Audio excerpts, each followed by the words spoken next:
Hello, cavemen. Tonight we will continue with how cavemen survived the coldest nights and more. You're barefoot. Again. And your breath. It fogs the air in front of your face like smoke from a dying fire. You're wrapped in the thick, damp skin of an old boar and curled up against a stone wall that feels more like ice than rock. The cold creeps in through the cracks, through the seams of your clothing, through your bones. It's night now, the kind of night where the wind whistles, like it has something to say, and none of it is nice. You shift in place, trying to find a patch of warmth that doesn't exist. Even your eyelids feel cold. You think about getting up to check the fire, but that would mean exposing more of your body to the air, and honestly, you might rather freeze in place than lose the tiny bit of heat your hunched form is still generating. So before you get comfortable, take a moment to like the video and subscribe to the clan, but only if you genuinely enjoy what I do here. Now, dim the lights, maybe turn on a fan for that soft background hum, and let's ease into tonight's journey together. The truth is, fire didn't always work, especially when you didn't have it. The earliest evidence of humans harnessing fire dates back nearly 1 million years. That sounds impressive, until you realize how often it still went out, or failed entirely, or was stolen by other clans. The coldest nights, those weren't just unpleasant, they were potentially fatal. Frostbite wasn't a nuisance, it was a death sentence, especially when your toes were your only shoes. No socks, no Gore-Tex, just hope. You might assume that huddling next to a fire solves everything, but those fires weren't neatly contained fireplaces. They were often just open flames built inside caves that filled with smoke, like a poorly ventilated barbecue pit. In fact, historians still argue whether early humans used smoke as a defensive measure against predators, or just tolerated it because they had no other choice. There were no matches, no lighters, no firewood aisles in the local supermarket. Starting a fire meant friction, time, and dry material, which the Ice Age kindly refused to provide. You had to plan ahead, protect the embers, carry burning sticks wrapped in moss, and sometimes even build little coal nests in stone shells just to keep a tiny flame alive between camps. Lose that spark, you might as well start walking south. But once the fire was burning, it became the heartbeat of the night. The entire group would arrange themselves around it, like petals on a flower. The strongest claimed the warmest spots, center positions or places shielded from drafts. The elders often sat close to the flame, both out of respect and because they couldn't regulate their body temperature as well. The young, they'd be sandwiched in the middle, protected by layers of flesh, fur, and love. You didn't just watch the fire, you guarded it. And this wasn't some cozy campfire sing-along. Firelight meant survival.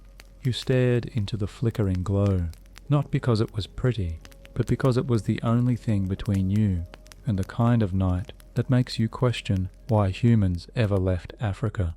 One mainstream archaeological fact: charred bones and soot stains found in caves like Chauvet and El Castillo show fire use was common but not constant, which means some nights, even with all our genius, we failed.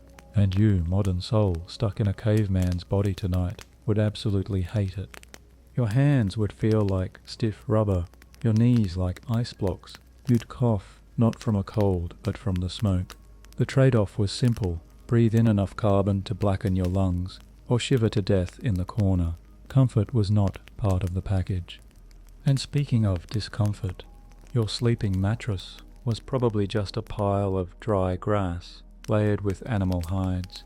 If you were lucky, if not, cold stone or frozen dirt. Maybe a bed of pine branches that poked your ribs all night, and made you wonder if hypothermia was actually the better option. Some nights, especially during long winters, families wouldn't even sleep fully. They'd take turns napping, like shift workers in a factory of survival. One kept an eye on the fire, another listened for predators. A third just tried not to dream of warmth, because dreams make you relax, and relaxing means your core temperature drops. There are theories, unconfirmed, but poetic, that early humans learned to mimic the sleep cycles of animals. Micronaps, light dozing, short fractured sleep, designed not to restore, but to buy time, because sometimes that's all you could do. Wait for the sun, wait for a slightly warmer breeze, wait for the kind of morning where you didn't have to check if your fingers were still attached. And here's the quirky tidbit of the night. There's archaeological speculation that some early tribes in northern Europe used fermented animal fat as both insulation and fire fuel. Meaning, yes, you might have rubbed rancid bear lard on your chest just to survive a frost. You smelled horrible, but you lived. Because when it came to cold, the rules were simple: get warm or get dead. You wake up if you can call that half-conscious state waking, and you're stiff, not sore. Stiff, as in your joints feel like they were forged from iced-over tree bark. Your fingers barely bend. Your knees don't want to listen. You try to lift your head, but it's as if a small mammoth has been using it as a pillow. The fire's out. Panic pricks your spine faster than the cold does. You scramble upright, or at least you try to, but the hide blanket you're wrapped in has frozen to the cave floor in one corner, and your breath, it leaves your mouth in a little puff, floats up into the air, then disappears like a ghost who gave up. This is where fur, fat, and frostbite come into play. You may not realize it now, but the only reason you're not already dead is because your body has some tricks. Evolution didn't exactly gift you a heated mattress, but it did provide something else: fat. Specifically, a layer of subcutaneous insulation that, in your case, is either a blessing or a serious underachievement, depending on how many dried berries you managed to hoard last week. Cavemen needed calories, lots of them. Some scientists estimate that a Paleolithic male might have required upwards of 4,000 calories a day during winter just to stay alive. That's the equivalent of eating 15 Big Macs without the bun, the fries, or the ability to digest lactose. Fats served two major purposes: fuel and insulation. You might have eaten marrow, scooped from cracked bones, liver torn straight from a kill, or bear fat slathered like frosting on whatever wasn't moving. And you didn't count macros, you counted bites, because each one meant you were a little less likely to freeze your kneecaps off when the sun disappeared. Then came fur. Your clothes were not stylish, they were not stitched, and they definitely weren't breathable. Most likely, they were draped and tied, crudely cut hides of deer, elk, or boar, layered in such a way that you resembled a walking rug with limbs. You tied the pieces together with sinew, sealed seams with tree resin, and prayed it didn't rain. If it did, well, congratulations, you now had a wet blanket, permanently attached to your torso. Historians still argue whether early humans truly sewed garments or just wrapped themselves up like sad burritos. Some of the earliest needles date back 40,000 years, but whether your clan had one was pure luck. If not, your winter wardrobe was probably assembled more like a badly wrapped Christmas present, messy, uneven, and slightly blood-stained. You didn't just wear these things, either. You slept in them, lived in them, sometimes even buried people in them, because fur meant life. There were rituals too, strange traditions that may have originated as survival strategies and later became spiritual habits. Some tribes smeared ash or mud on their skin before sleep, believing it could protect them from the cold. Others kept special talismans near the fire: animal teeth, carved bones, bits of amber to trap warmth. Was it superstition? Probably. Did it work? You'd be surprised how comforting a warm-looking rock can be when your teeth are chattering. And now comes the frostbite. You probably think it's dramatic. A little numbness, a little tingling. No big deal, but here's how it actually unfolds. First your fingers feel stiff, then they go numb, then weirdly they feel warm again. That's the danger sign, because what's actually happening is your body is giving up. Blood retreats to the core. Your extremities sacrificed, your toes optional, your nose decoratively attached, no longer critical. Once blackening sets in, there's no undo button. You'll lose the finger, maybe the hand, maybe the leg. And since cavemen didn't exactly carry portable saws and antibiotics, the end of a toe could be the beginning of the end, all from a single cold night. Quirky fact for you, some evidence from Siberian graves suggests that ancient humans may have intentionally cauterized frostbitten limbs, using heated rocks or bone tools. It's brutal, it's horrifying, and it might have saved lives. If you ever doubted the ingenuity of desperation, just imagine someone heating a rock to red hot and pressing it against their own skin to live another day. But hey, let's not forget the real enemy of winter, wetness. You could survive cold, you could survive wind, but combine that with moisture, game over. Water wicked heat from the body like a sponge. That's why many Paleolithic tribes learn to dry hides over fire, smoke garments to waterproof them, and store emergency bedding in overhangs far from dripping cave ceilings.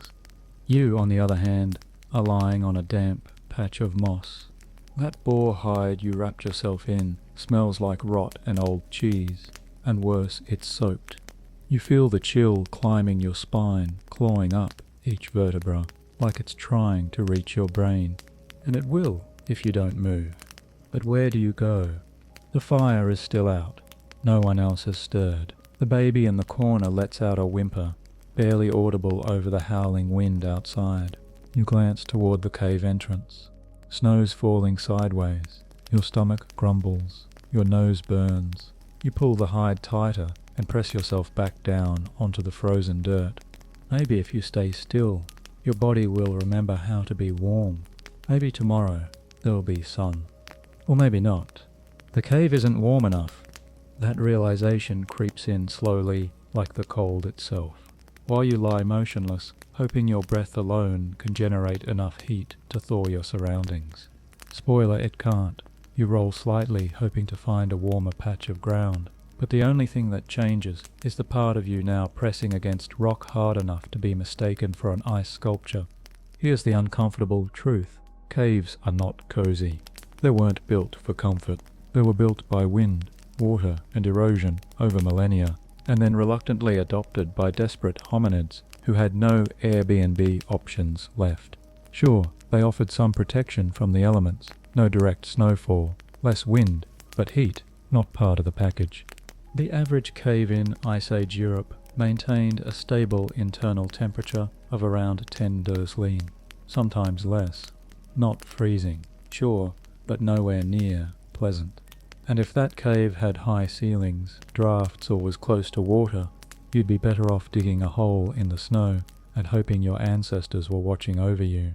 Historians still argue whether caves were ever considered permanent shelters, or just temporary emergency bunkers, places to ride out storms, not raise families. And yet, night after night, people like you kept crawling inside, curling up like fireless fossils, and trying not to think about their toes.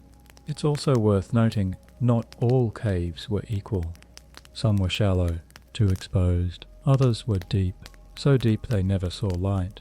Those could be worse. You'd wake up not knowing whether it was dawn or midnight, completely disoriented, with nothing but the soft drip of mineral water, echoing off walls older than your species. That constant dampness, it made everything feel colder. It soaked into hides, into bedding, into you. You learned very quickly that caves weren't sanctuaries. They were compromises. So what did you do when even the best shelter wasn't enough? You adapted. You innovated. You got weird.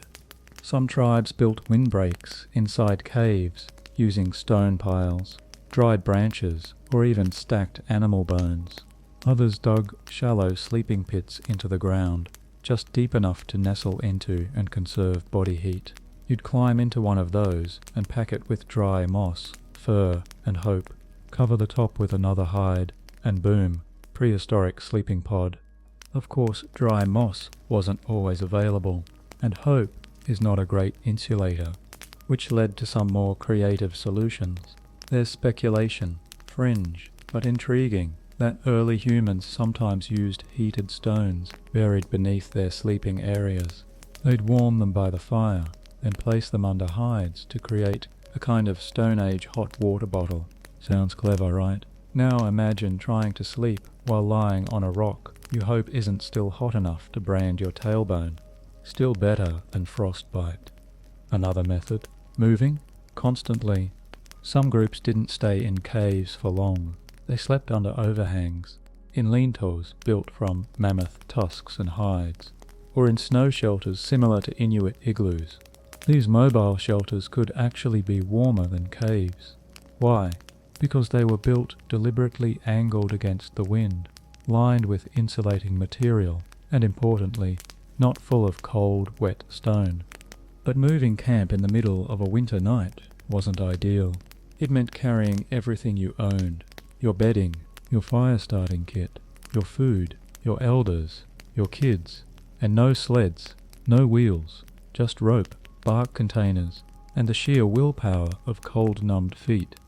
Imagine packing up a frozen hide bundle, slinging it over your back, and stepping out into a snowstorm where visibility is 5 steps and your breath freezes on your eyelashes. That was Plan B. Plan A was make the cave work, somehow. So you found ways to cheat the cold. You picked corners, farthest from the entrance. You slept under layers of fur, not just one. You let the dog curl up beside you, not because it was cute, but because that canine heat might mean the difference between waking up and not waking up at all. Dogs, by the way, weren't just hunting buddies. They were heaters. Mainstream fact time. The domestication of dogs is thought to have begun around 15,000 years ago, possibly earlier. Theories suggest their ability to share body heat played a big role in their early acceptance among humans. Forget tricks. Fido brought fireless warmth. And then there was you, tonight. Cave air dries your nostrils. The stone beneath your back feels like it's siphoning away your soul. The fire still hasn't been restarted. And the others, they're doing their best too. One person is curled up beneath 3 hides, twitching slightly with dreams. Another is pressed against the far wall, snoring in a rhythm that somehow feels more ancient than language. You try not to move too much. Every shift releases a puff of cold air, trapped in the bedding, and it feels like diving into a frozen lake. Your nose itches. You resist scratching it. Your hand might not make it back under the covers. Outside you can hear the wind. It doesn't howl. It moans. It murmurs something you can't quite translate, but you know the meaning. You do not belong here. And maybe you don't, but you're here anyway, because this is what survival looked like. Not roaring triumphs or mammoth hunts, just nights like these. Nights when you stared into darkness, felt the cold press down on your lungs, and thought, just make it to morning. Just make it to morning. You shift closer, just a little, toward the person next to you. Not because you like them, not because you trust them, but because they are warm. And tonight that matters more than love, loyalty, or personal space. Sleeping in packs wasn't optional. It was biology playing defense. Your ancestors learned fast that shared body heat meant survival. And so night after night, they piled together like meat in a stew, layering hides and limbs in a messy tangle of necessity. If you've ever tried sleeping next to someone who kicks, snores, and drools, imagine doing that with 7 of them, plus a baby, 2 dogs, and a grandfather who farts in his sleep. Welcome to Paleolithic Bedtime. And let's be honest, there's no such thing as a good night's sleep here. There's only enough sleep, enough to keep moving tomorrow, enough to not freeze to death tonight. No dreams, no REM cycles, just drifting in and out of shallow dozes, while your ears stay tuned for crackling twigs, distant growls, or the unmistakable hiss of wind curling through the cave entrance. Historians still argue whether sleeping in groups evolved from warmth-based needs or social bonding instincts. The answer is probably both. Closeness reinforced connection, sure, but it also kept your spleen from freezing solid. Win-win. But cuddling wasn't always comforting. Some nights, the press of bodies made you sweat, which was a disaster in itself. Wet skin in sub-zero air turns you into an icicle, so you'd find yourself caught in a cycle. Overheat, shift away, get cold, scoot back in, repeat. It's the Paleolithic version of adjusting your blanket every 5 minutes. Only now the blanket is a burly hunter named Grack, with bad breath and a broken nose. And let's not forget the kids. They cried, they wiggled, they peed, all of which made the nightly tangle just a bit more chaotic. But nobody minded too much, because keeping the young alive was the single most important job in the tribe. You might freeze, the elders might freeze, but the children, you made sure they were in the center of the huddle, wrapped tight in the thickest furs, as protected as an idea that hadn't yet bloomed. Quirky tidbit time. Some anthropologists believe early humans developed co-sleeping rhythms, where families unconsciously synced their sleep cycles to minimize movement and disturbance, like a prehistoric version of Bluetooth, but with snoring. It worked sometimes, other times not so much. You shift again, and this time your elbow nudges someone's ribcage. They grunt. You whisper an apology, though no one can really hear it over the chorus of breathing, snorting, and one very persistent cough echoing off the cave walls. You don't know if it's the cold or something worse, but either way you can't help. Not tonight. The worst part? There's no escape from this pile. You can't go sleep in another room. There's no cave guest bedroom waiting with clean sheets and silence. You're here, tucked between legs, furs and frozen breaths. Every shift causes a chain reaction. Someone groans, someone curses, someone tightens their grip on the hide. You're both technically sharing. It's not glamorous, but there's something weirdly human about it.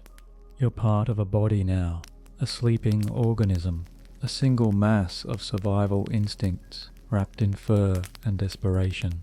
You lose track of where your arm ends and someone else's shoulder begins. You wake up with a toddler's foot on your face and someone's hair stuck to your cheek. But you're alive, because sleeping alone was unwise. Some groups even considered it a taboo. To separate yourself from the group at night was seen as dangerous, even shameful. You weren't just risking death, you were breaking the social pact. You slept together, or you didn't sleep at all. Mainstream archaeological evidence shows communal bedding areas in places like Dolny Vestonice, with arrangements that suggest organized group sleeping, possibly divided by age or status, but still close enough to share heat. It wasn't random chaos, it was strategy. And you needed it. Because the cold didn't just attack your fingers and toes. It got inside you, into your lungs, your gut, your thoughts. Cold thoughts were dangerous. They made you imagine things, like walking out into the snow, like curling up alone and giving in, like resting forever. But huddled in this heap of snores, you stay anchored, grounded. You hear someone's steady breathing next to you, feel the rise and fall of their chest. And even though you can't see it, the faint red-orange flicker in the center of the cave tells you the fire's been revived. Thank the firekeeper. They must have woken up, seen the embers fading, and crawled out of the pile to rekindle it. That's the kind of person you want in your group. Someone willing to risk frost-bitten feet and smoke-choked lungs, just so the rest of you can dream of warmth. You close your eyes again. Maybe you'll sleep this time. Or maybe you'll just drift, as cavemen always have, in the space between survival and slumber. The flicker of light dances across the cave walls. It's faint at first, barely visible behind the smudges of ash and soot from nights long past. Then it grows, a tiny spark flaring into a proper flame, and with it comes the soft crackle of dry wood catching fire. Someone just saved your life. Again. Being the firekeeper isn't glamorous. It's not even safe. It's the job you get when you draw the short stick, or when you're the one least likely to sleep through the night. Tonight, that honor fell to the teenage boy with the wild hair and a tendency to burn everything he touches. You don't trust him with your food, but with the fire, You're grateful, because without him you'd be shivering in silence, watching your breath curl out like a smoke signal of despair. Keeping the fire alive through the night isn't just about tossing sticks into it. It's a craft, a science, a sacred task. You don't feed it too much, or it'll flare up and die fast. You don't let it go too low, or the embers won't catch again. And you definitely don't fall asleep next to it, or you risk waking up with your hide blanket on fire and the smell of your eyebrows cooking.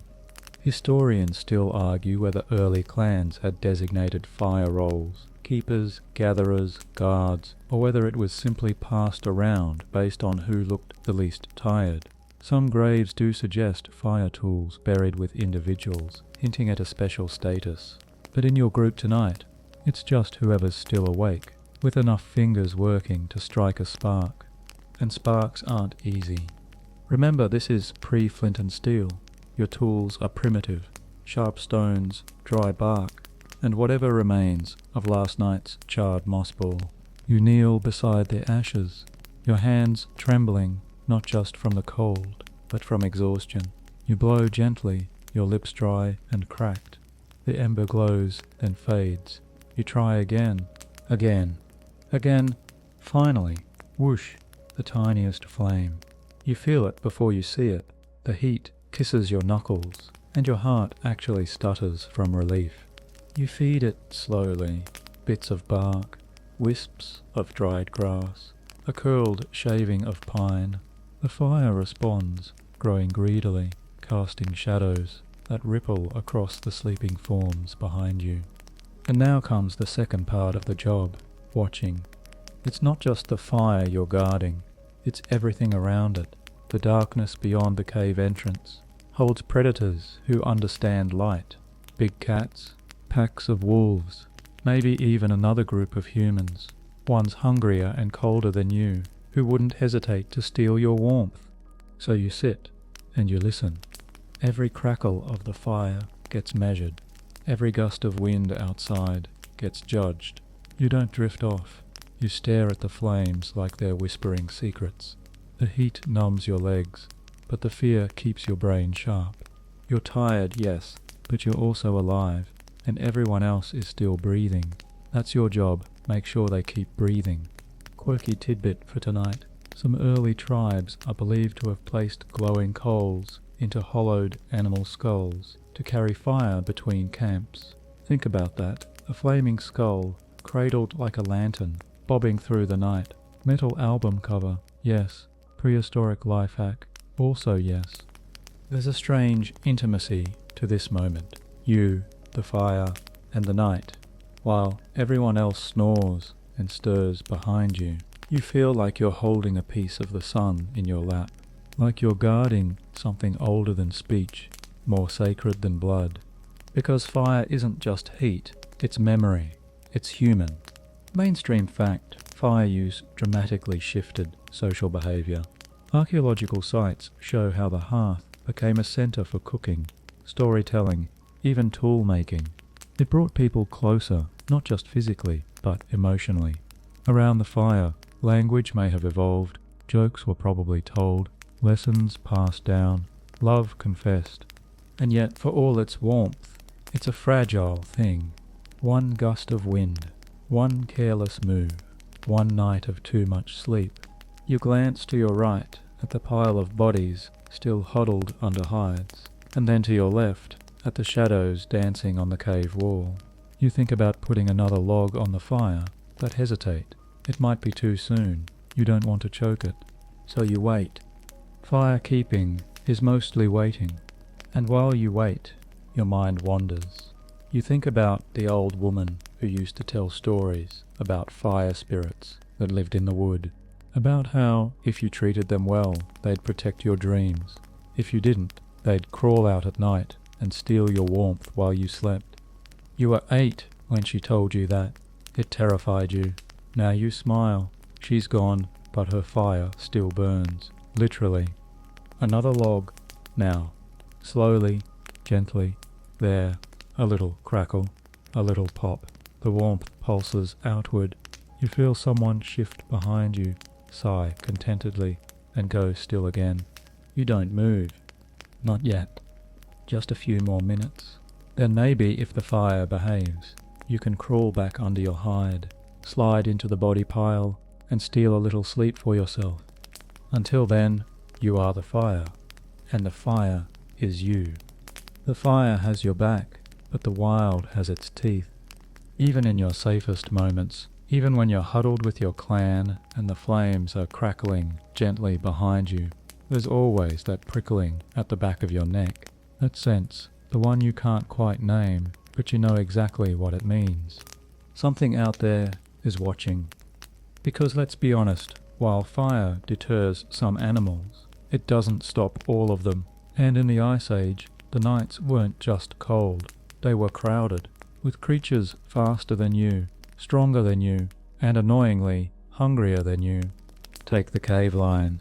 Yes, cave lion. Twice the size of modern lions. No mane. All muscle. These beasts prowled the edges of human camps, their golden eyes catching the flicker of firelight with a curiosity that meant trouble. Then there were dire wolves, pack hunters with jaws like bear traps, and teamwork that made your odds of surviving a solo bathroom trip laughably small. Oh, and don't forget the cave hyenas. They laughed while they chewed, a comforting sound for bedtime, right? Historians still argue whether humans truly competed with these predators or simply tried to avoid them at all costs. Some fossil sites show overlapping use of caves between large carnivores and humans, suggesting either shared rental agreements or repeated evictions. In either case, it wasn't your cave. Not really. You always slept knowing you were a guest here, which is why, even inside the cave, someone had to stay alert. Fire watchers, yes, but also predator listeners, not guards in the traditional sense, just people too anxious, too cold, or too paranoid to fall asleep. You hear something snap outside, and suddenly you're wide awake, clutching a rock like it's going to stop a saber-toothed tiger. And the noises, oh, the noises. There's the obvious, growls, howls, the crunch of paws on snow. But then there's the eerie stuff, wind that sounds like breathing, branches creaking like footsteps, the distant crack of ice splitting off a tree. You learn to listen in layers, separating real threats from phantom ones. But every now and then, the line blurs. You remember last winter, when the clan in the next valley was raided, not by animals, by other humans. They came for fire, for meat, for hides. You heard the stories, screams in the dark, a fire snuffed out, nothing left but blood in the snow, and drag marks leading into the woods. That's when you started sleeping with your tools within reach, a sharpened bone, a rock tied to a stick. Not much, but enough to scream back if something screamed first. Quirky fact, some cave entrances show signs of spike defenses, branches sharpened and placed upright in the ground, like makeshift Paleolithic caltrops. Were they traps for animals, warnings for other tribes, or just creative landscaping with a side of menace? Tonight, you've placed a pile of rocks near the entrance. Not fancy. Just a little alarm system. If something walks through, they'll scatter, and the sound might buy you a few seconds to shout, wake the group, or grab the fire and run. Because yes, sometimes you ran. If the threat was big enough, you didn't fight. You didn't argue. You scooped up what you could, bundled the kids, grabbed a burning stick, and disappeared into the trees. The fire stayed behind. The warmth stayed behind. But your life? Still intact.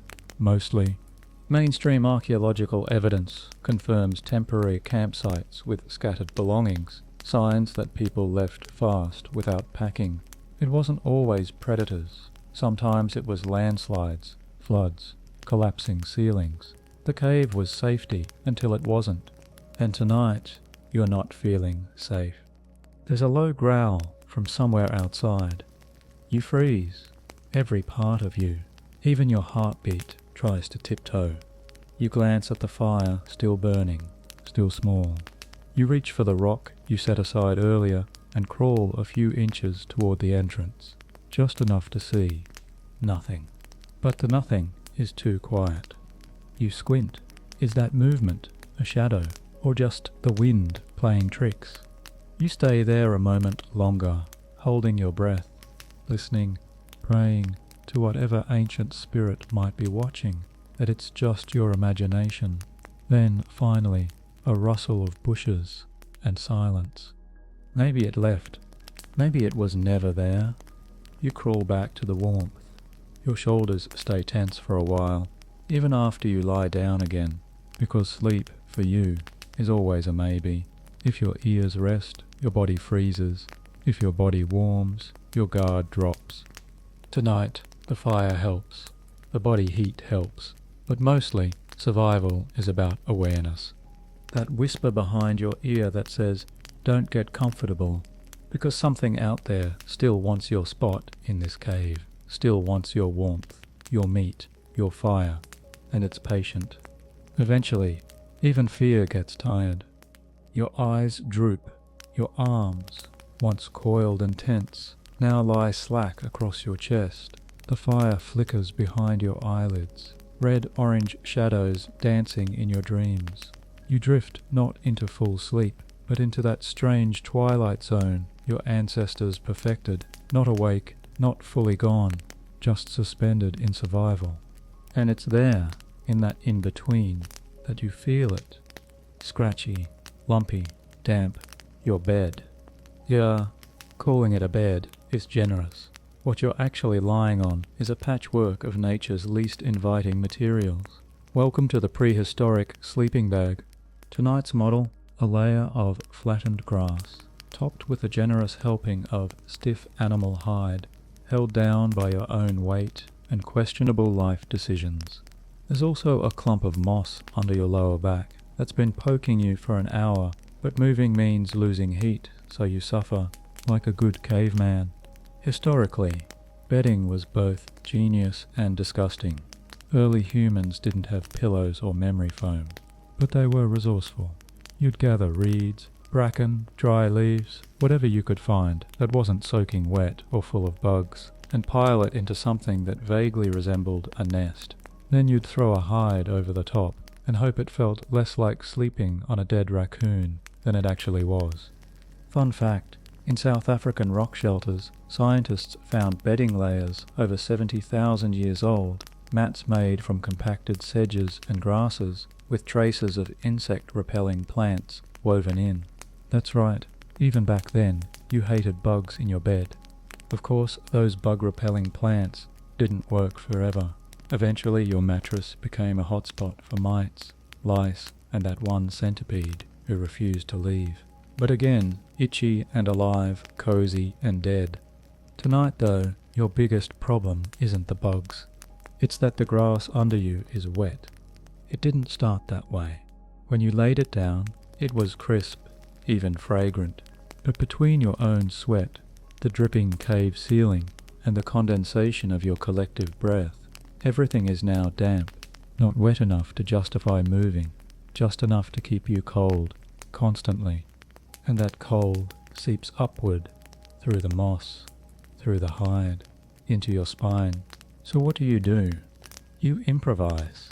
You reach for a nearby pelt, maybe fox, maybe something less glamorous, and fold it under your hips, better. Then you tuck your feet under someone else's legs, warmer. Finally, you press your face into the crook of your elbow and pretend you're back in the summer camp when the ground was dry and sleep didn't feel like a battle. Historians still argue whether bedding was communal or individual in the Upper Paleolithic.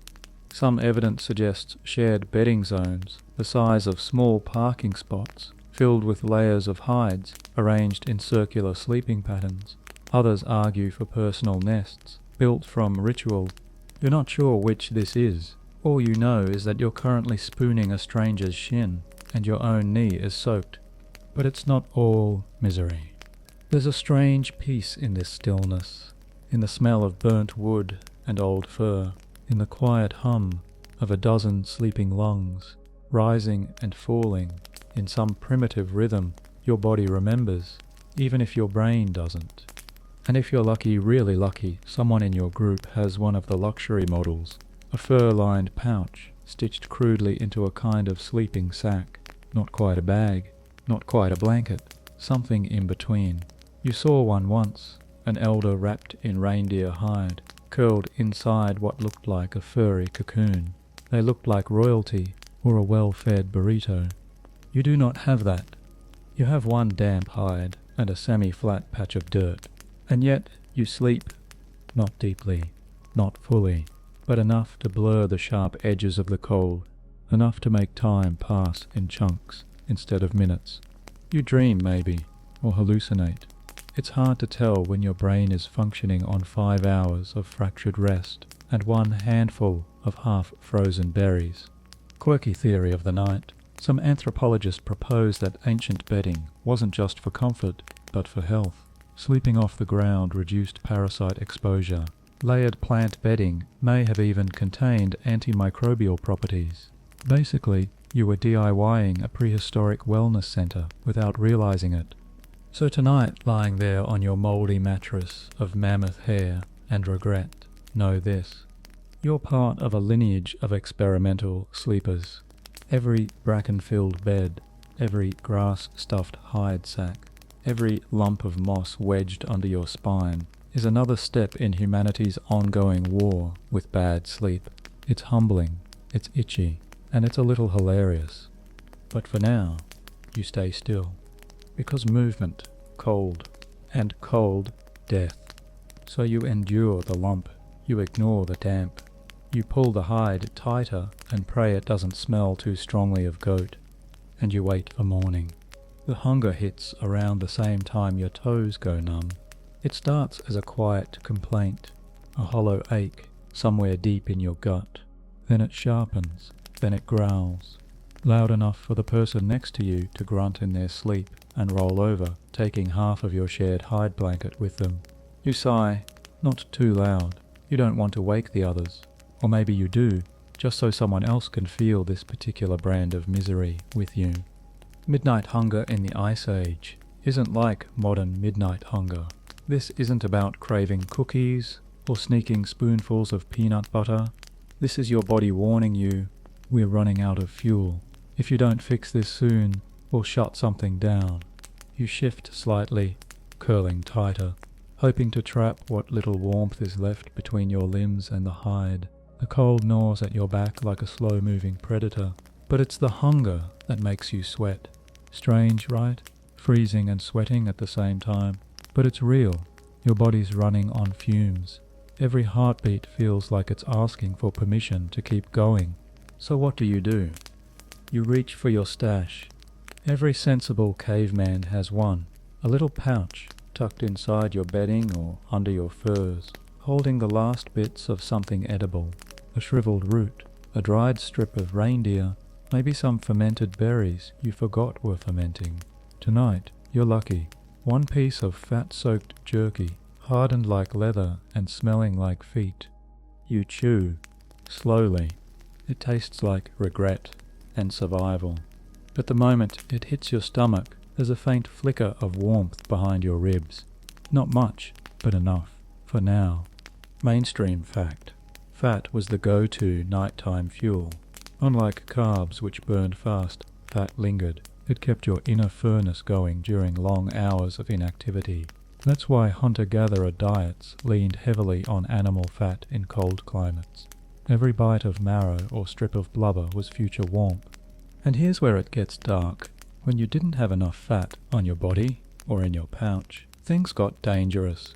Your temperature dropped faster. You became sluggish, disoriented. Your blood thickened. Sleep became harder, or worse, too easy, and sometimes you didn't wake up. Historians still argue whether early humans practiced cold, fasting, rituals, or if those were just accidents of starvation dressed in spiritual meaning. Either way, the outcome was the same, a shivering body, curled around itself like a question mark, praying for dawn. You shift again, pressing your hands between your thighs for warmth. Your fingers feel stiff, not painful yet, just absent, like they're still there, but they've gone somewhere else mentally. You whisper into the hide, trying not to breathe too deeply. The air is cold, Every inhale slices your throat a little more. The fire's low. A few embers glow like distant stars, but the blaze from earlier is now just a lazy flicker. You consider getting up, feeding it, but standing means giving up what little body heat you've retained, and you already spent your emergency jerky. The risk of movement is real, so you stay. Quirky tidbit: some tribes reportedly used body carving or tattooing as cold resistance rituals, not because it helped physically, but because the pain distracted from the cold. When you're freezing, any stimulus, any sensation can bring you back from that numb edge. It's not exactly recommended, but in a time without central heating or fleece blankets, your options were limited. Tonight, though, there's no tattoo, no ritual, just you, your half-warm belly, and the ache that hasn't left since the sun disappeared hours ago. You think about tomorrow. Maybe the hunters will return with meat. Maybe the traps will have caught something. Maybe there will be bone soup or fat rendered into a greasy elixir, hot enough to drink. You picture the steam rising from the pot. You imagine sipping it, feeling it slide down your throat like fire, waking every part of you that's gone quiet. But it's just a dream. For now, your reality is this: hunger and cold, curled around each other like snakes. You press your cheek into the hide, which smells like old smoke and damp earth. You let your eyes drift half shut, one ear still listening for footsteps, or breathing, or the subtle shift in air that means the fire's dying for good. Your stomach growls again. You whisper to it like a child. Tomorrow. Just wait until tomorrow. And tomorrow, if the meat comes, you'll eat more than you need. You'll hoard it in your belly, like a bear before hibernation, because in this world, food isn't food. It's time, it's insulation, it's hours of life added back to your night. Tonight, your tank is low, but you're still here, still breathing, still warm barely. You're still lying there, somewhere between sleep and starvation, when your mind starts to play tricks on you. It begins with a sound that isn't a sound, a soft echo of your own breath, doubled, warped. Then you feel warmth, but not from the fire, which is little more than a red eye in the dark now. This warmth is internal, surreal. It spreads through your chest like a slow, lazy wave. And then come the visions. Not full dreams, not yet. More like flickers, shapes behind your eyelids, a mammoth lumbering through the snow, a familiar face, long dead, staring at you, with smoke rising from their hair, the stars rearranging themselves into teeth. Welcome to the sleep hallucinations of a cold, half-fed caveman. Your brain is starting to misfire, not dangerously, not yet, but it's trying to compensate. The cold has forced your body into semi-hibernation. Blood flow is restricted, muscle function dialed down, and your brain, it's bored, confused, and freaking out. So it starts dreaming before you're even asleep. Historians still argue whether these twilight hallucinations were spiritual experiences, warnings from ancestors, or simply the result of hypothermia nibbling at the cortex.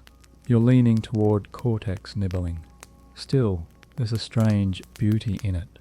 You see firelight curling into the shape of an animal.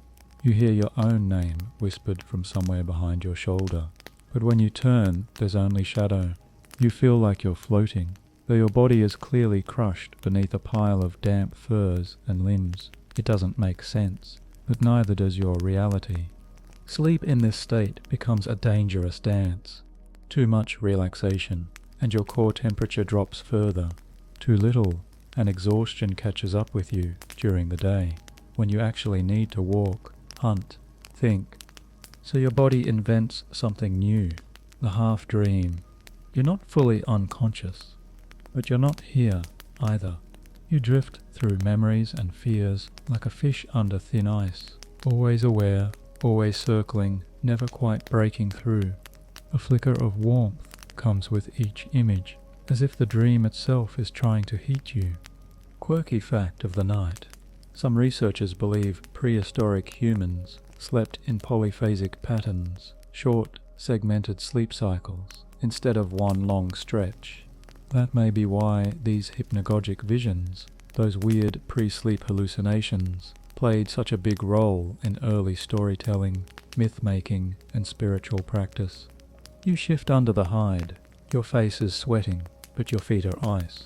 You've reached that bizarre state where your body is convinced it's overheating, so it's cooling you down, which of course only makes things worse. Someone nearby coughs in their sleep. It's a rattling sound, deep in the chest.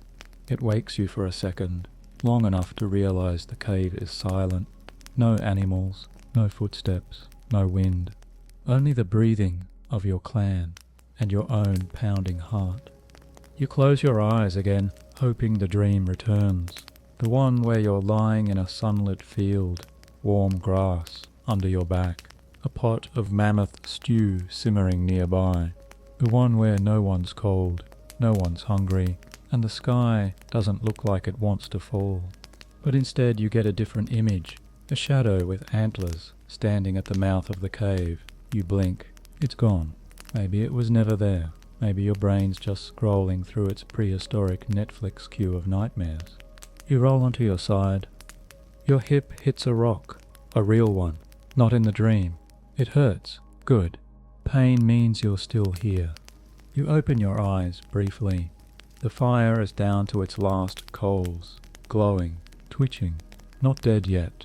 A hand near the center of the sleeping pile, shift, stirs the embers with a stick. You don't know who it is. You don't care. You silently thank them, and your body slides back towards sleep. This time, it brings the floating feeling again, but softer now. Your limbs feel light, your head like it's filled with warm fog. There's no story in this dream, just sensation, heat, pressure, a hum that might be your heartbeat, or someone else's. You think of the old woman again, the one who told you stories when you were small. She once said, "Dreams are the fire inside us when we run out of wood." Maybe she was right. You let go. The quiet doesn't last. A sound slices through the haze of your half-sleep. Not sharp, not sudden, but strange. A low, drawn-out whine. The kind of sound that makes your eyes snap open without even knowing why. You lie still. Is it wind? No. Wind doesn't pulse like that. Wind doesn't breathe. You hear it again, closer. Then a second sound, a snap of twigs, a crunch of snow, somewhere beyond the cave's mouth, just out of sight. You're not alone. You strain your ears, every nerve in your body now alert despite the cold and exhaustion. The fire is barely alive, glowing faintly beneath a crust of ash. Most of the others are still asleep, snoring, coughing, shifting under their hides.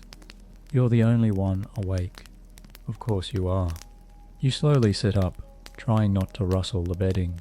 Your back cracks, your knees protest, but you move anyway, one slow inch at a time, until you can reach the pile of bones near the wall. You fumble for a long, heavy shard, probably from a deer or an elk, and clutch it tight like a dagger. Then you freeze again, listening. The sound is back. But this time, it's not coming from the forest. It's coming around it, circling. You hear movement along the rocks.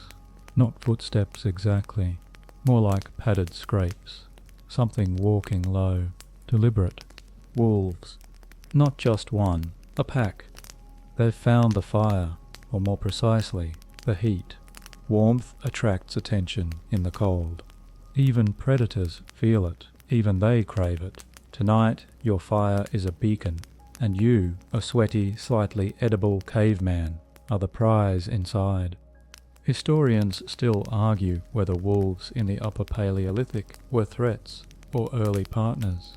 Some fossil records show wolf remains buried near humans, suggesting domestication, but others show bite marks. And you, right now, are feeling a lot closer to dinner than friend. You nudge the person next to you. They groan, but don't wake. You whisper their name, then again, a little louder. Finally, their eyes flutter open, confused, drowsy, until they see your face. They know. Without a word, they sit up and grab a stick from the fire. It's not lit, but one quick breath and a little friction, and the end catches. A small flame flickers to life. You both hold your makeshift weapons and stare at the cave entrance. And that's when you hear it. The howl. Low, echoing, a kind of sound that slides into your chest and grabs your spine. It's not close, but it's not far either. One howl becomes two, then three, then silence. That's worse. You can't see them, you don't know how many.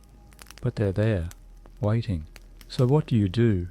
You whisper the alarm, a hissed word, a tap on the shoulder. One by one, your clan stirs. No shouting, no panic, just practice movements. This isn't the first time. Someone feeds the fire. The light grows. A few people grab rocks. One finds a spear. The baby is pulled in tighter, wrapped in more hides. The old man reaches for a smouldering branch and waves it at the darkness, as if daring the wolves to step forward. And for now, they don't. Quirky tidbit. Some tribes are believed to have used ring fires, smaller fires placed around the main camp, to create a wider perimeter of light and smoke. It's unclear if they worked, or just created more ways to burn your foot in the dark. Tonight, you don't have a ring fire. You have a single flame, a handful of rocks, and a deep desire not to become a bedtime snack. And still, the wolves wait. They don't rush. They don't howl again. They know time is on their side. Cold weakens you. Fear slows you. They just have to be patient. You sit, alert. Every few minutes, someone throws more wood on the fire. The warmth rises. The shadows retreat. You see nothing at the entrance now. Just empty snow and moonlight. But you don't relax. You know better. They'll circle again. Maybe tonight they don't attack. Maybe they're just scouting, learning. But the point has been made. Out here, the cold isn't your only enemy. Some nights, it's not even the worst one. Eventually, the others drift back into something like sleep. Uneasy, alert. One person stays up. Then another takes their place, a rotating watch, silent, resigned. The fire burns low, but steady. And outside, somewhere in the dark, a pair of eyes blink once, then vanish. For now, the fire still crackles faintly, its warmth just strong enough to remind you what cold feels like. Without it, you're still holding the charred stick in your hand, now more of a glowing ember than a torch. Your grip loosens, your heart finally stepping down from its sprint. The wolves didn't come, not tonight. But you're wide awake now. Sleep has packed its things and left the cave. So instead you do something unusual for this hour. You get curious. Your eyes scan the fire, not the flames, but the stones around it. These rocks weren't chosen at random. They were heated earlier in the night, then pushed close to the bodies to release stored warmth. You realize someone planned this, someone smart. That's the moment you remember the trick, boiling rocks. It sounds absurd. Why would you boil rocks? Because back then, rocks were radiators. Before pottery, before iron, before even proper pits, early humans figured out how to heat stones in the fire and then carry them to sleeping areas. Wrapped in bark, moss or hide, these makeshift heaters released warmth for hours.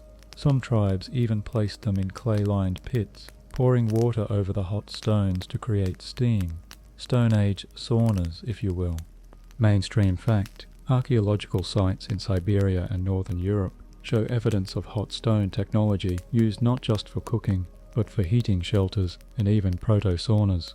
These were survival tools, but also social rituals. You reach out to one of the stones now. It's still warm, smooth, smells faintly of smoke and something ancient. You press your hand to it gently, and for a second it's like holding on to sunlight. And then there were the clay pot heaters. a rare luxury. Clay wasn't always easy to find or fire, but when someone had it, someone clever, they'd use small ceramic bowls to hold glowing embers. Covered with a hide and placed under bedding, it could warm an entire sleeping nest. Dangerous? Absolutely, but effective. Quirky tidbit of the night. There's a theory that some groups even built portable stone cradles, small heated depressions they'd carry or place under bedding to warm babies or elders. The Stone Age version of an electric blanket, except with, less wiring and more fire hazards. You sit back against the wall of the cave, watching how the heat rises in subtle waves off the stone. You imagine the same trick used 1,000 nights ago, a clan huddled together, pressing warm stones into their bedding like sacred relics. Because in this world, warmth is everything. It's not a luxury, it's a tactic, a weapon, a language. You remember once, during the end of a particularly brutal winter, a woman in the next camp lost her fire, just gone, smothered in the night. She walked through a storm barefoot over ice and stone, just to beg for an ember, not food, not water, just heat. And your group gave it to her, because everyone knew a gift of fire was a gift of life. You lean forward and nudge a new rock into the coals, watching it blacken, then glow. It's not dramatic, it's not fast, but that rock is slowly absorbing a future someone else will need. You wonder how many people died learning which stones not to use.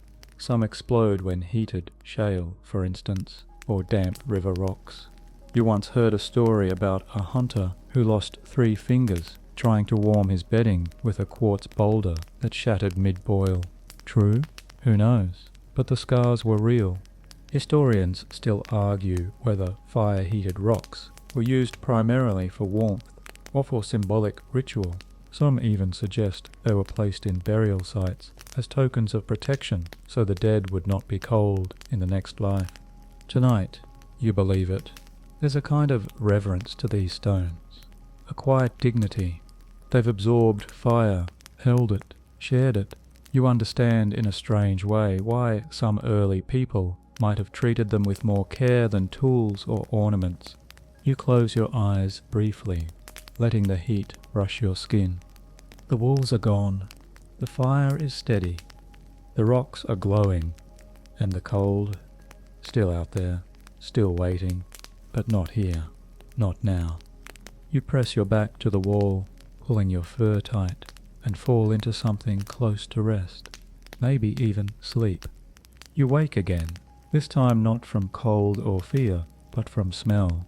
It's thick, heavy, not unpleasant, exactly, but strong, like the inside of a chimney had a baby with a smoked deer carcass.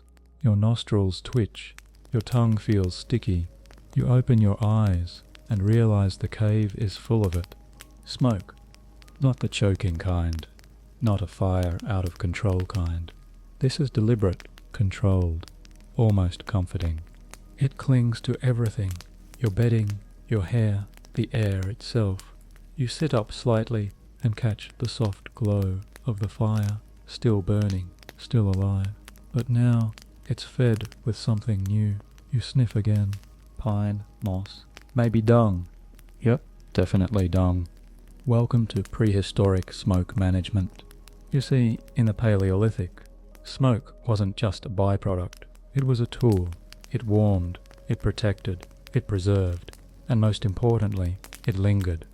Mainstream fact, studies of ancient shelters, particularly in regions like Ukraine and France, show layers of soot and smoke residue baked into cave ceilings, evidence that humans burned fires constantly, sometimes for days at a time, not to cook, just to survive. Smoke had a job, several actually. First, insulation. Sounds backward, right? But smoke filled the space under the ceiling and formed a kind of buffer layer, warm air trapped beneath it. Cold air outside stayed, well, outside. The more your cave reeked of old fire, the more likely it was that you'd make it through the night. Second, pest control. Bugs hate smoke. Mosquitoes, fleas, even lice. They all scurry when soot starts swirling. That's why many tribes burned green wood, moss, or animal dung. It created thick, acrid clouds that curled into every corner. Bad for lungs, great for keeping your hide from becoming a bug buffet. Third, scent masking. Quirky tidbit. Some anthropologists believe early humans used smoke to mask their scent from predators or rival clans. You didn't just smell like smoke by accident, you marinated in it. A smoky human didn't smell like prey. A smoky cave didn't smell like dinner. And fourth, memory. This one's less practical, but no less real. Smoke carried the stories. Every log, every flame, every hiss of sap in the fire brought with it a trace of the day. The hunt, the storm, the arguments, the laughter. The cave absorbed it all. When the wind died and only the smoke remained, it was like sleeping inside a ghost of fire. You rub your eyes now, adjusting to the haze. Someone had added fresh fuel in the night, probably pine resin, maybe birch bark. Whatever it was, the result is a wall of warmth curling around you, like a second skin. Your mouth is dry. Your lungs feel like they've licked a torch. But your feet, they're warm. Totally worth it. You look around. Others are stirring too. Slow movements, sleepy groans. One person lifts a fur, coughs once, then grins. It's a familiar smile, the kind that says, "Yeah, this stinks, but at least we're not dead." You nod back. No words exchanged. You all understand, because this smoke, thick and suffocating as it is proof that you're still here, that the fire lasted, that the cold didn't win. It might later, but not last night. And that's the whole game, isn't it? One night at a time. You roll onto your knees, hands on the floor.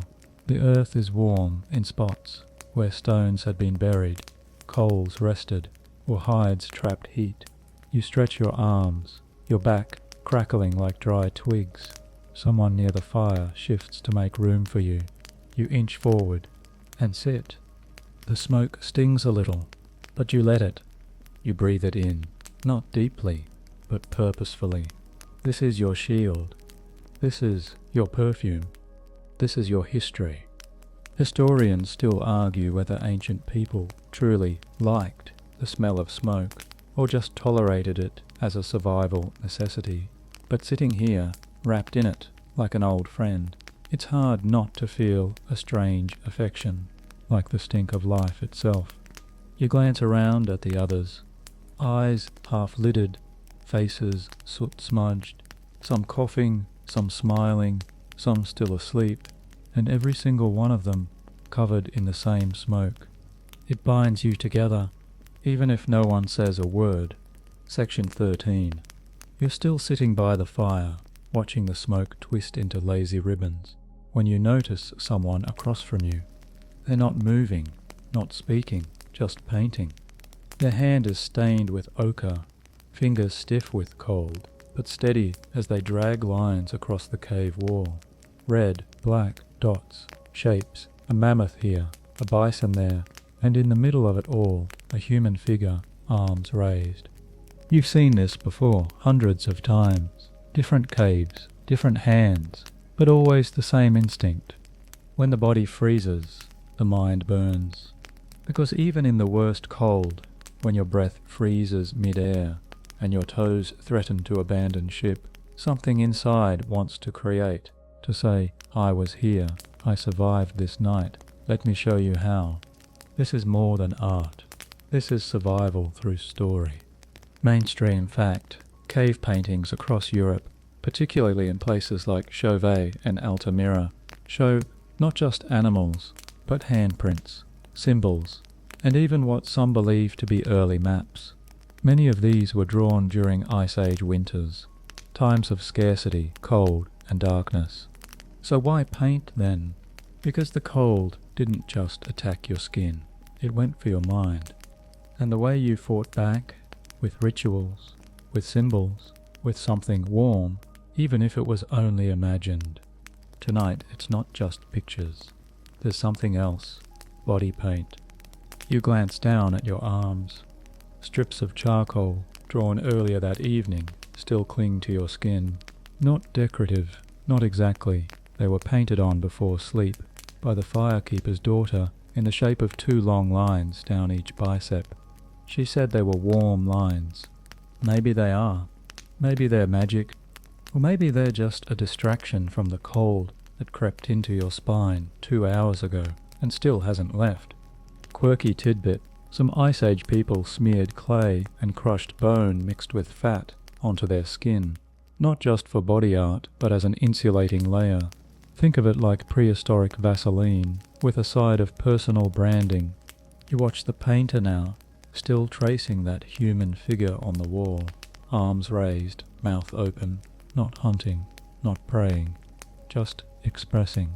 You wonder if that figure is shivering too. It's easy to mock these rituals from a modern distance. Paint, dots, bone necklaces. But when you're on the 6th night of frost and every joint aches from sleeping curled like a dog, these things matter, because even hope needs fuel. Historians still debate whether Paleolithic symbols were religious or mnemonic. Did they represent gods or just reminders? Was a red circle a sun, a wound, or a warning? Maybe all 3, maybe none. But tonight, that red circle painted beside the fire looks a lot like warmth. Someone hums softly behind you, a kind of low vibration. Not a song, not exactly, just a sound made to keep the silence away. The child beside them begins to mimic it. Now there are 2 voices, then 3, not words, just vibrations in the cold air. It becomes a ritual, a way to endure the dark. Because when it's too cold to dance and too dangerous to sleep, you still need something to fill the hours, something more than survival, something that says, we are human. Even now, you pick up a charcoal nub and draw a circle on your palm. No reason, just something to do. Your hand is shaking. From cold, maybe. From meaning, could be. But that's what this section of the night is for. The time when the cold is heaviest. But so is the mind.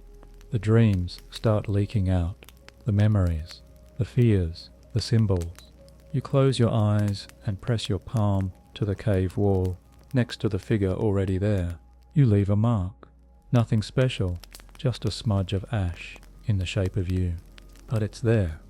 And tomorrow, someone else will see it. Maybe they'll laugh.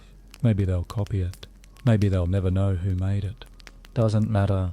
You were here, and you were warm enough to remember. There's a cough behind you.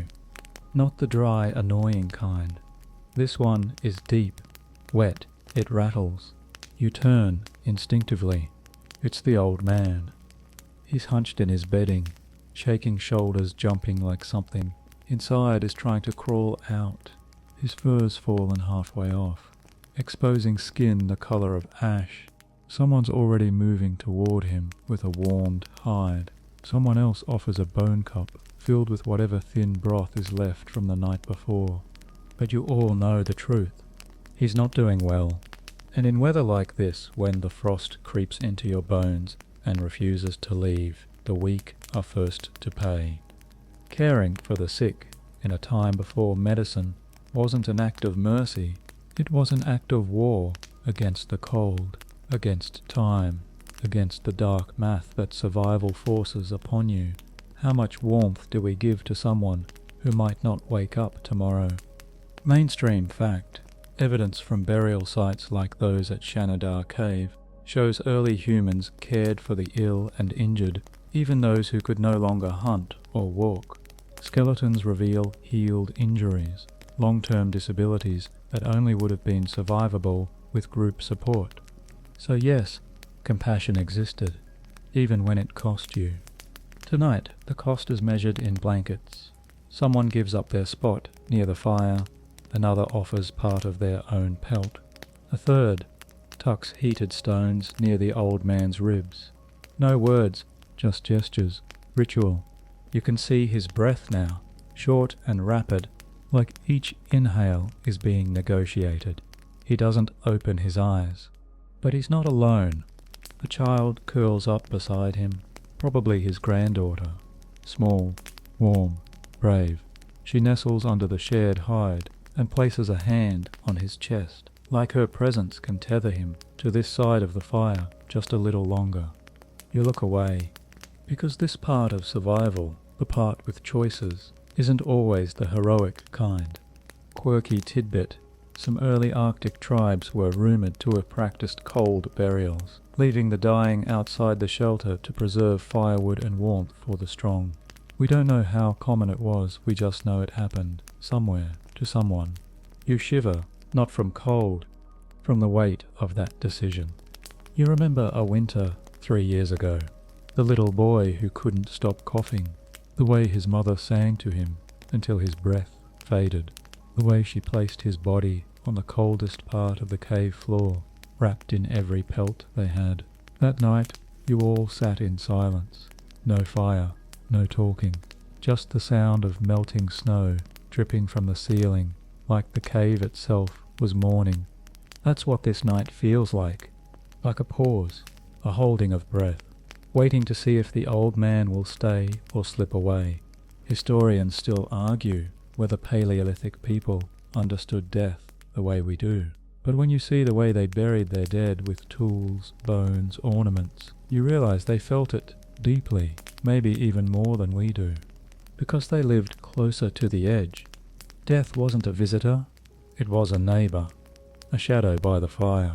And yet, somehow, people like you still offered comfort, still stayed up to hold a hand, still gave warmth away, knowing it might cost you. That's the kind of bravery no story ever really captures. You stir the fire gently, adding a small branch. Not too much. You don't want to wake the others. Just enough to keep the glow steady. You glance back at the old man. His breathing is slower now, quieter, but still there. The girl beside him hums softly, like she's keeping time.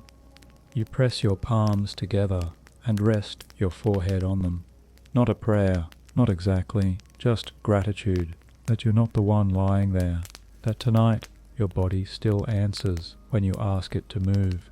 But you also know, someday it will be you, and you hope, really hope, that someone will give up their fire for you too. You lie back again, blinking at the ceiling of the cave. Smoke has softened the stone into a hazy canvas, shadowed ridges, flickers of orange, soot-black streaks from hundreds of nights like this one. Nights spent chasing heat. Nights when breath fogged into ghosts and eyes stayed half open in case something came. But tonight, something's missing. There's no crackling fire at the center, just a faint orange ember. The last of the wood is gone, and no one moves to fix it. You all sit quietly, blankets pulled tighter, eyes half closed, not from sleep, but from acceptance. This is one of those moments where the fire won't come back, not until the sun does, not until someone braves the snow to break frozen branches from a tree, or returns from a hunt with a few armfuls of burnable bones. Tonight the cave goes cold, but you've heard of people who didn't even have that much. Somewhere out beyond the forest, in the plains and the highlands, there were humans who lived without fire altogether. Historians still argue whether these fireless tribes truly lacked fire, or if we simply haven't found the archaeological proof yet. But some accounts and evidence hint at the possibility. Groups who didn't light fires at night, who relied on fur, fat, and body heat alone, who endured the cold like animals do by becoming it. Can you imagine that? No flames to huddle around, no orange glow painting the walls, no smoke to chase away the insects or the dark. Just a pile of people under hides, pressed so close they could feel each other's hearts beating, whispers traded under breath, songs hummed into fur, and above it all the endless aching quiet of the Ice Age night. You wonder how they did it. Did they fear the dark less, or just lose the energy to care? Did they adapt somehow? Stronger metabolisms, thicker skins, better shelters? Or did they simply have no choice? Quirky speculation. There's a theory that in the far north, certain early human groups timed their movements with the rhythms of migrating herds, staying in motion so frequently that they never needed fire for long-term shelter, constantly walking, constantly cold, constantly alive. You look at your clan now, even with the fire, everyone's buried in furs. Some are shivering. The girl beside the old man has tucked herself fully under his blanket, forming a human cocoon. A couple near the cave entrance have pulled their hides over their heads completely. You can barely see their faces. And now the cold arrives. Not fast, not loud, but deep. It seeps in the way water does, through fabric, slow and unstoppable. It finds the gaps in your bedding. It presses between your shoulder blades. It creeps behind your knees. And as it does, it redefines you. You're not a person anymore. You're an instinct wrapped in skin. A flicker of willpower refusing to flicker out. You pull your fur tighter. You clench your toes. You start breathing through your nose to conserve warmth. You do everything you've been taught to do, because tonight there is no flame. You think of the fireless people again, what they must have felt, if they felt anything. Maybe they didn't speak. Maybe they didn't even try. Just closed their eyes and trusted the bodies around them. Trusted the night not to be crueler than the last one. Trusted that tomorrow the sun would show up again. You feel something warm press against your back. Someone has scooted closer. You don't turn to look, just lean slightly into it. An arm drapes over your shoulder. You don't know whose it is. Doesn't matter. It's heat. That's all it is. That's all you need.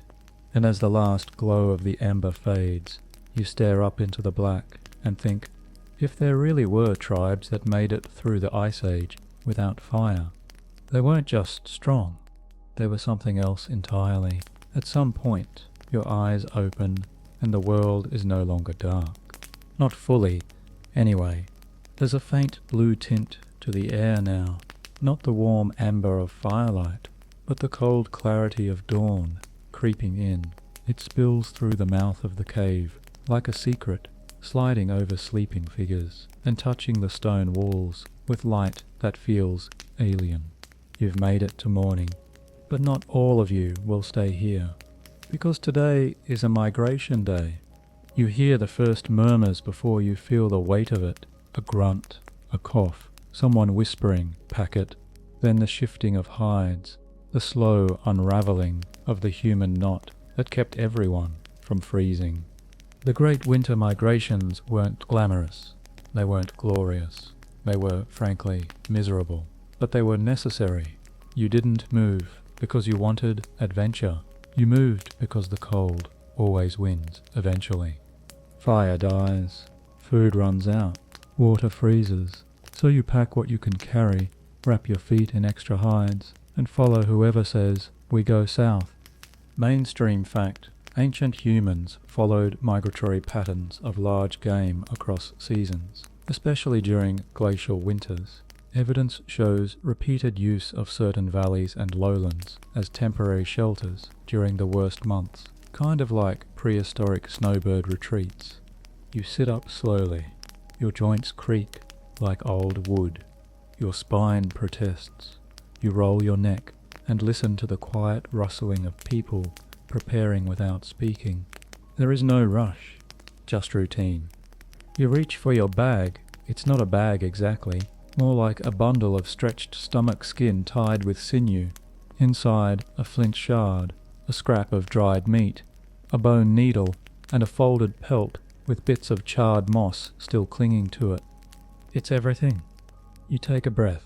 The cold stabs your lungs in reply. Then you look around.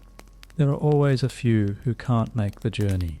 Too weak, too old, sometimes too injured, and every year it's the same decision. Stay and freeze, or go and leave them behind. Quirky, heartbreaking tradition.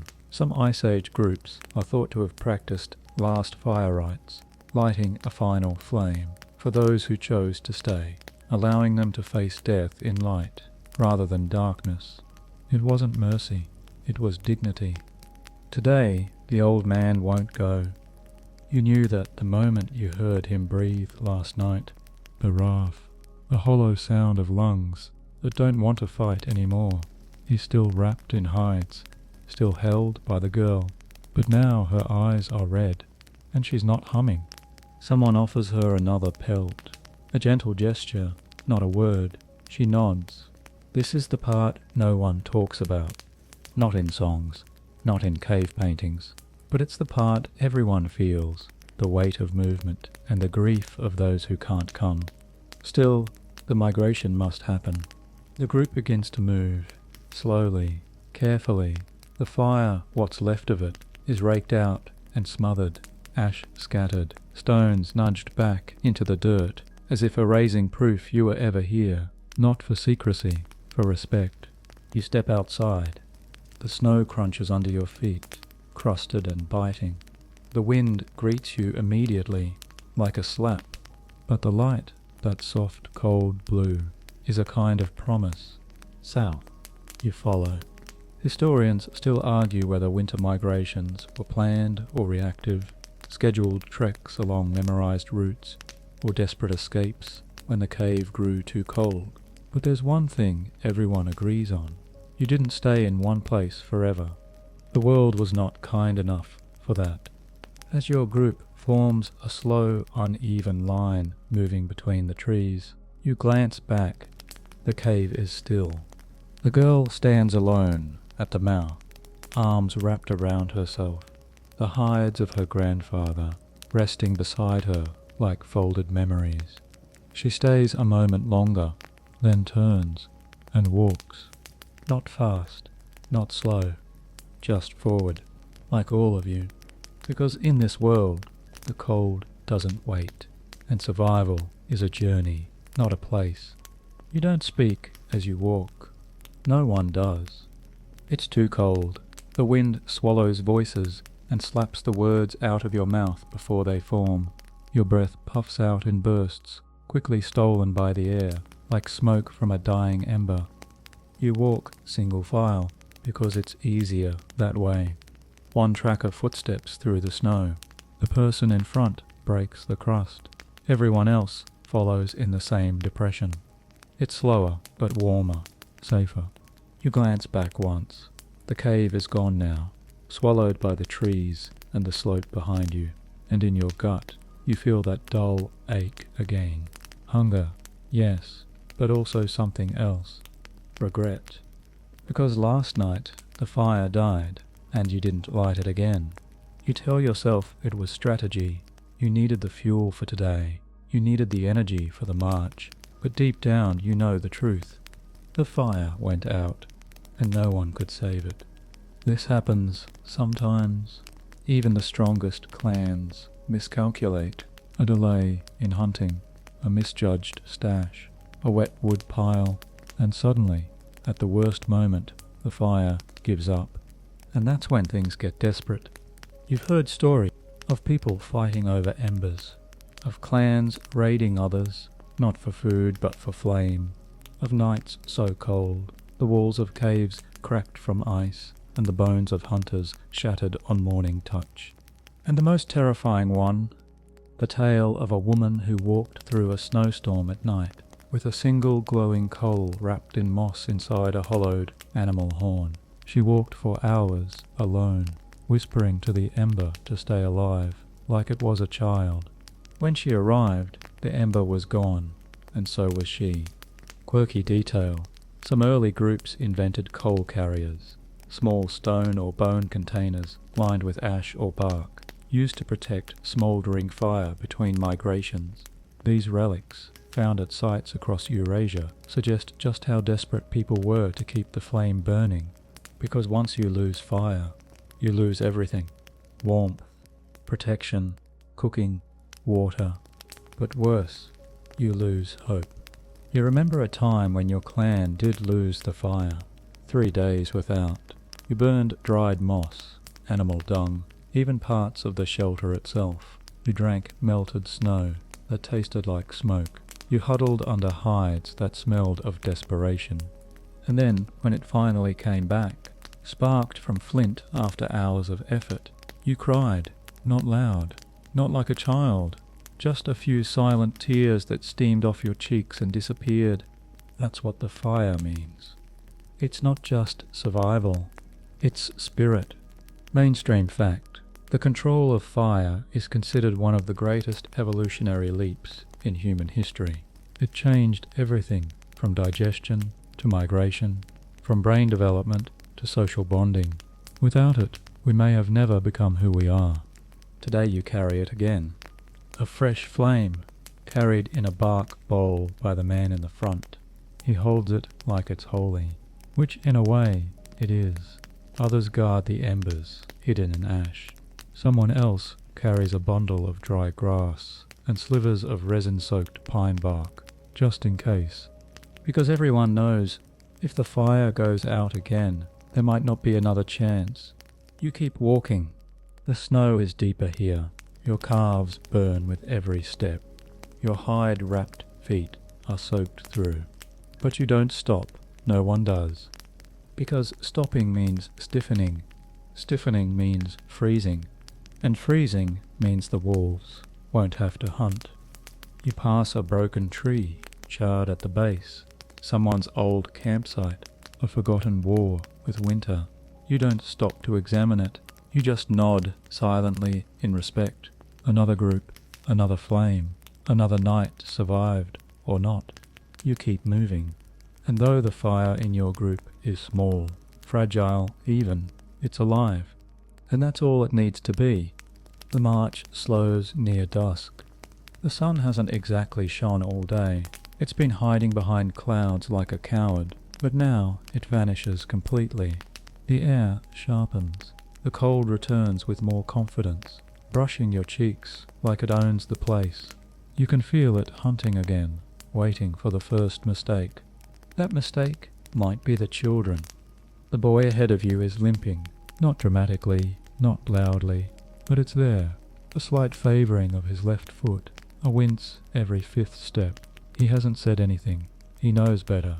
Complaints don't warm your toes. Behind him, a girl, maybe 6 years old, is being carried. She gave up hours ago, folding like a tired rabbit into her mother's shoulder. Her breath is shallow. Her face is pink from rubbing, not from warmth. You remember what it was like to be that small, when the world was nothing but white and cold and silence, and the only thing that mattered was whose arms you were in. How do you keep a child alive in a world like this?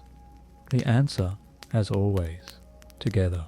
When the group stops for the night, no one needs to be told what to do. The hides are laid out, the stones are unwrapped and placed near the center. The coals, still cradled in the bark bowl, are coaxed into flame with a few careful breaths. Someone blows, someone shields it from the wind, someone else adds slivers of resin-rich pine, and the fire is born again. Small, flickering, enough.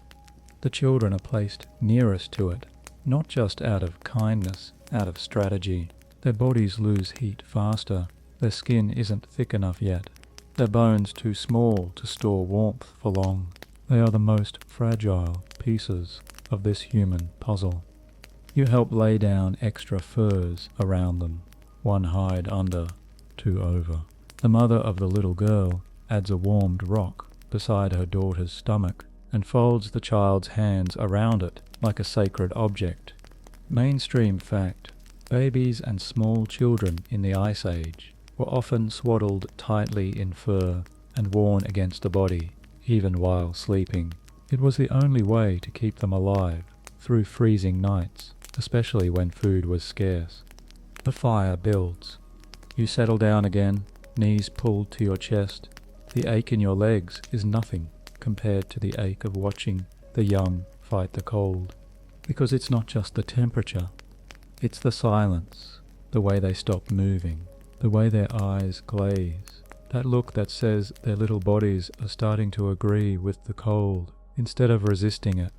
And that's when the rituals begin. Someone starts humming, the same low tune from the night before.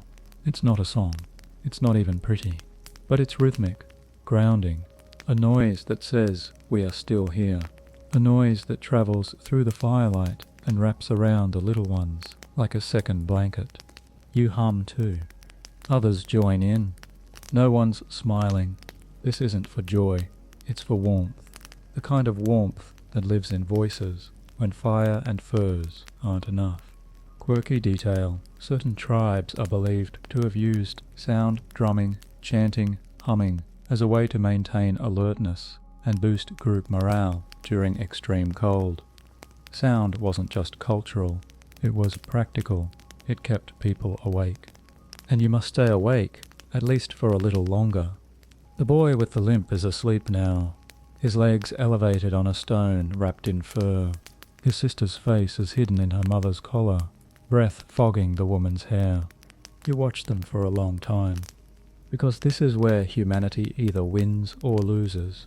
Not in the hunt, not in the fire, not in the cave paintings, but in the care we give to the ones who can't yet fight for themselves.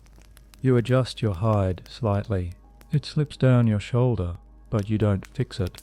You'd rather keep your hand free, just in case the fire needs tending, just in case someone stirs, just in case one of the children stops breathing. Because if they do, you need to be ready. There's no nurse here, no hospital, just you, your breath, and a set of rituals passed down longer than anyone remembers, and all of them begin the same way. Stay close, keep warm, do not look away, because tonight someone is telling a story. But you don't listen. Not yet. The fire burns low again, and the cold returns. Not with a bite, this time, but with a whisper, like a soft voice in your ear, saying, "Sleep now, it's easier that way." It starts with just a voice, raspy, familiar, half buried under layers of fur. You're not even sure who's speaking at first, but then the words come clearer, slow, and rhythmic. Long ago, before even the first fire, a boy climbed a hill to steal warmth from the stars. Even here, even now when you're hungry and cold and exhausted, a story cuts through it all. It fills the space between your ribs. It warms you. And just like that, you're 7 years old again, toes curled under someone else's hide, breath caught between wonder and the crackle of fire. That's the power of storytelling. Not your body, your mind. Mainstream fact. Early humans gathered around fires, not just for heat, but to share oral histories. Some of the first narratives ever told were likely spoken during winter nights, when darkness stretched on for 14 hours, and silence felt heavier than snow. And this one? Because in that haze of flickering light and deep fatigue, logic doesn't matter. Symbolism does. It's about a child who could talk to animals, a snow spirit who tried to steal his voice, and a grandmother who boiled rocks in her mouth to trick the wind. None of it makes perfect sense, but somehow it all does. This is a good one. The rock-boiling grandmother, probably an echo of a real person, someone long gone. The animals that speak, metaphors for survival. The star-stealing boy, maybe a child who didn't make it one winter, but who still lives here in words. You glance around. Even the little ones are listening now. The girl curled in her mother's lap has her eyes open, lips slightly parted. The boy with the limp is sitting upright, face bathed in firelight, silent. Quirky insight.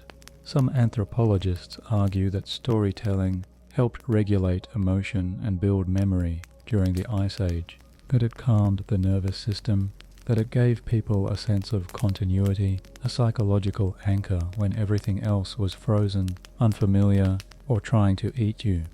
No one interrupts, because this isn't just entertainment, it's medicine. Tonight, it's working. The voice continues, weaving in pauses for effect, lowering during suspense, rising with triumph.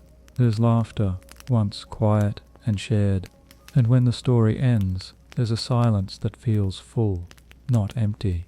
You feel warmer, but because the group has huddled closer, drawn together by something more powerful than heat, meaning, not because the fire is stronger, it isn't. And here's what's beautiful, even if the child next to you forgets the details. Why the boy climbed the hill, what he said to the fox, how the stars replied, the feeling will stay, long after the cold, long after the fire, long after this cave. You'll remember this. That's how stories survive the Ice Age. Not in tools, not on stone walls, but in people, in the space between a fading ember and a shivering child, in the rhythm of a voice defying the cold, in the act of saying, I was here, and here's what happened. And when you close your eyes again, the cold is still there. But now something else is there as well. The hunger too, a narrative. And as long as you have that, the night doesn't win. Not fully. The wind picks up again near midnight. Not the screaming kind, not a blizzard, just steady, insistent, like the fingers of winter tapping at the edges of your camp, checking for weak spots. It finds one, a crack in the hide, a sleeping foot exposed, the fire too low. You curl tighter, trying to reclaim what little heat is left, but it's a losing battle.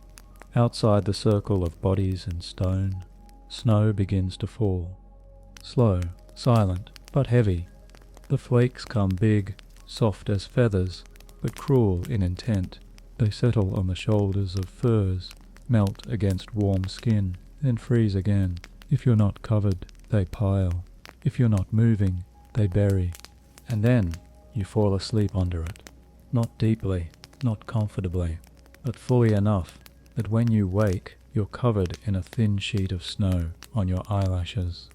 It's the strangest feeling, your eyes crusted over with white, lashes clumped like frozen spider legs. For a second, you don't open them. You just lie there, breathing slow, and feeling the world's coldest blanket press into you. You are part of the landscape now. You roll gently, cracking the layer on your back like a sugar crust. Around you, others do the same. It's a shared ritual now, the waking thaw. One person sneezes, another grumbles. Someone laughs, because what else can you do? You sit up and dust the snow from your fur. Your eyelashes stick together when you blink. But it's fine. You've had worse. At least your body still moves. Not everyone is so lucky.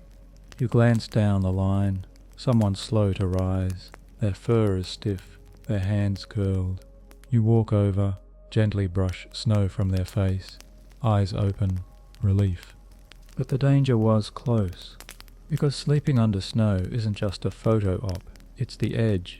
If your body cools too far, if your breath slows too much, you slide from sleep to stillness to silence. Mainstream fact, mild hypothermia often leads to drowsiness and a false sense of warmth. Victims will sometimes remove clothing or fall into deep, fatal sleep without knowing it. Early humans likely knew this instinctively, hence the constant movement, checking, rotating of sleepers. Someone adds to the fire. It flares briefly, just enough to melt the snow in a wide circle. The ground becomes slush, wet feet, mud, but no one cares. It's not ice, that's victory. Quirky behavior. In some Arctic cultures, snow was welcomed as insulation, packed strategically around shelters to reduce wind. Some tribes even built snowbeds, shaping troughs in the ground and lining them with furs, using body heat to warm the small air pocket. Risky, but smart. Your people tonight. You didn't plan it, but the snow did what it always does. It tested you. You look at your hands, red puffy knuckles, cracked skin. The ache returns the moment you flex. But you're awake. You're here. You glance around again. The mother is feeding her daughter a few spoonfuls of something warm. The boy with the limp is rubbing his feet, face pinched but present. The old man is gone. Not past, just not with the group. Moved to the other side of the fire, sitting alone, watching. You think about walking over, saying something, But what would you say? Hey, could you survive your 16th consecutive winter freeze? Instead, you offer him something else. A hot stone. You carry it carefully in a pelt, place it beside him with a nod, and walk away. He doesn't speak, just rests a hand on it, eyes closing. The storm is easing now. The wind, still present, is less cruel. The snow softens to a drift. The fire steadies. And slowly, almost casually, the group begins to shake off the night. No declarations, no speeches, just quiet movements. Because surviving the coldest night isn't about drama. It's about waking up with snow on your eyelashes and knowing what to do next. You get up, you help. You brush the snow from the hides. You wrap the coldest toes. You split the jerky rations. You warm the water bladder against your chest before passing it around. You do the things that humans do when the earth tries to erase them, because it almost did. But almost doesn't count. You feel it before you see it. The way the wind changes direction, the subtle softness in the air, the shift in silence from hostile to hesitant. You step outside the cluster of fur and fire. The snow crunches under your feet, but it's different now. Less bite, less depth. The sky is no longer the usual wall of grey. There's a blush to it, a faint golden pink hue behind the mountains. Spring is thinking about returning. You know better than to celebrate. Spring is fickle. Sometimes it teases you with a warm breeze, just before it drops another blizzard in your lap. But this moment, this feeling, is real, and the body feels it too. Your fingers ache less when you clench them. Your knees bend without complaint. Your breath doesn't feel like it's slicing your throat in half. The world is still cold, but it's softening. And soft is enough. Mainstream fact: Ice Age humans tracked the seasons, not by calendar, but by subtle cues. Melting ice along streams, the return of migratory birds, changes in animal fur, or even the way smoke hung in the air. All signs that the Great Freeze was loosening its grip. Someone behind you stretches, letting out a groan that's half pain, half joy. Another removes a layer of fur, not all the way, just unfastens it at the throat, letting in a bit of air. That alone feels like luxury. You look at the children. They're moving more now, talking, laughing in short bursts. One is even drawing in the snow with a stick, making spirals, then stomping them flat. You smile, because when the young start playing, it means the cold has lost its dominance. Not disappeared, just stepped back. And in a world like this, that's victory. Quirky tradition. Some groups performed first warmth rituals. Simple acts like walking barefoot on newly thawed ground, or sharing the first trickle of meltwater from a cave roof. Little things that told the body, we're making it. You walk a few paces beyond the edge of camp, and find a patch of ground, muddy, ugly, perfect. You kneel, press your fingers into it. The earth doesn't resist, and just like that, your memories shift. No more nights of frozen eyelashes, no more embers cradled like babies, no more chewing dried meat with numb jaws. Instead, new firewood, moving water, animals returning, plants pushing through frost-hardened dirt, and food. You hear someone behind you mention a hunt, not for desperation, but preparation, to restock, to get ahead, to feed with confidence instead of fear. You turn and walk back into camp. The fire is strong again, fed with dry sticks, scavenged during the morning thaw. The hides are being shaken out, aired, a few pelts laid across rocks to dry. The air still chills your skin, but it doesn't sting. And in this space between winter and spring, you feel something you haven't allowed yourself in weeks. Hope. Historians still argue whether hope was ever a real evolutionary advantage, but clearly it was.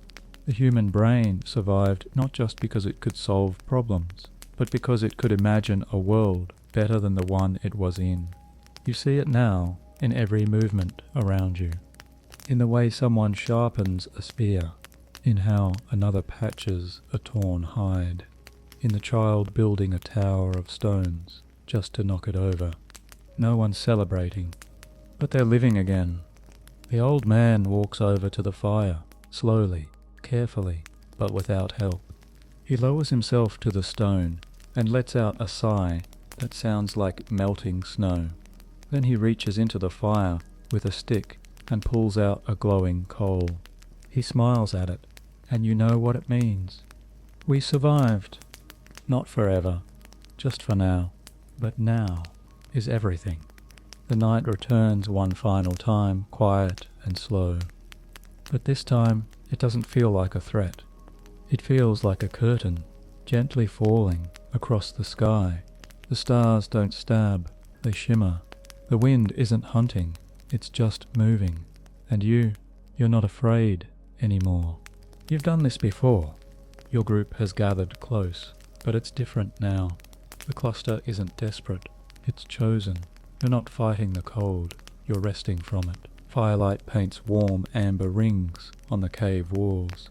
The snow outside glows under moonlight, but it stays outside. You are inside, wrapped in fur and flame, and breath and memory. And tonight, you finally sleep. Not shallow, not broken, but deep. Because this is the last cold night. You can feel it in your bones. The stiffness is there, but it doesn't sting. The ache is familiar, but manageable. You press your feet against a warm stone and hear someone snoring softly nearby. It sounds like a lullaby.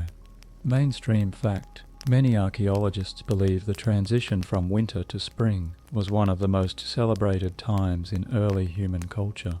Bones and carvings show increased artistic activity, tool making, and community rituals, signs that with warmth came not just food but purpose.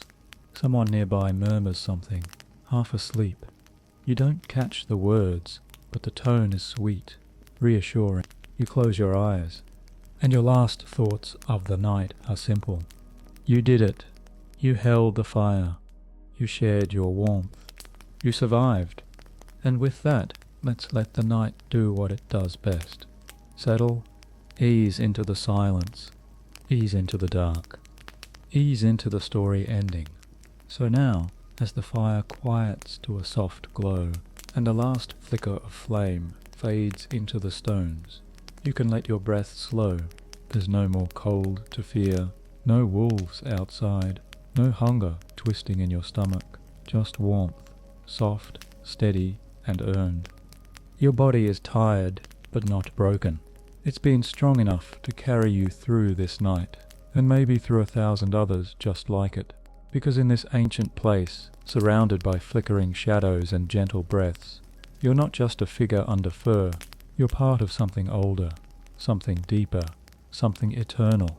The cold tried to take you, but you stayed. And now, the world is quieter. The snow outside keeps falling, but it sounds like peace.